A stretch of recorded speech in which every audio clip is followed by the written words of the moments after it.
Ang naramdaman mo na ikaw yung isa sa mga kandidato ng Mr. CCI. Naramdaman ko, naging masaya ako tsaka proud. Nung pumasok sa isip mo na makitang magaling ng ibang kandidato ng Mr. CCI. Naisip ko na lalo ko pang gagalingan ng aking... Yun lang. Lalo ko pang gagalingan. Ano naramdaman mo during the talent portion?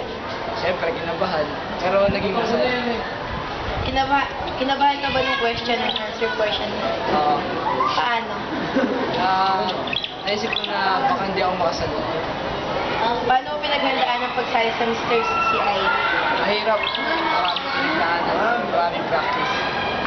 Kung ating babalik ang tanaw, kung ikaw yung isa sa mga, ikaw yung magiging Mr. CCI, karapat-dapat ka ba?